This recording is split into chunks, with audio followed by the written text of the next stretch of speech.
Yeah, it was started off a corner, and Gustav did a good job keeping the ball alive, and it came back, and it's the second time it kind of come back to the top of the box, and I just wanted to keep it on frame and hit it exactly how I wanted. And when it first deflected, I was like, oh no, here we go again. But it ended up in the back of the net, so we'll take it. What did you guys do so well for the first half that worked against RSL?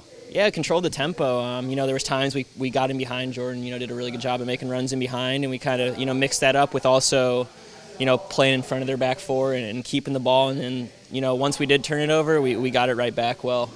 So that's definitely positives. I think we could have done that better in the second half for sure. But the first half especially was pretty good.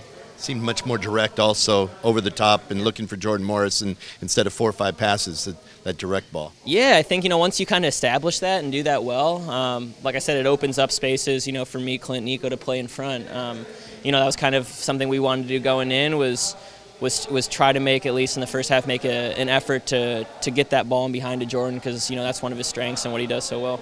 Did you guys feel this was a must-win game today? Was that kind of the feeling in the locker room, or no?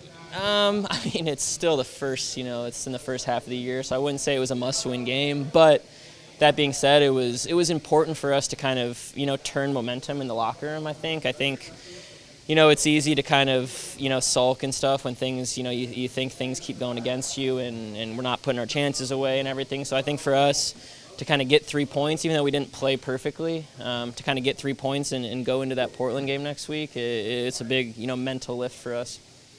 I don't know, change you noticed after the penalty?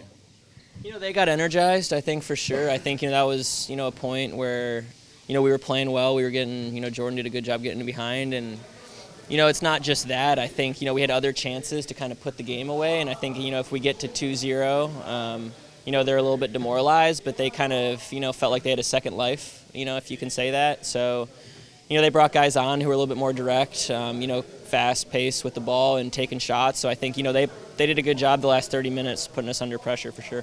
When you're facing a goalkeeper like Nick Raimondo, who probably in the back of your head has a ton of penalty saves, obviously you're not sitting there taking it, but, is that something that that you start to think about? Like, can he get in guys' heads? I can't speak for that. For me personally, he's a goalie. I think you treat it the same. I don't think we have guys on our team that are mentally affected by the goalkeeper we're playing against. I don't know if Brian phrased it exactly like this, but he said he asked you to be less nice today. Do you think that? Yeah, how did that play out? For me, that was something. I found myself.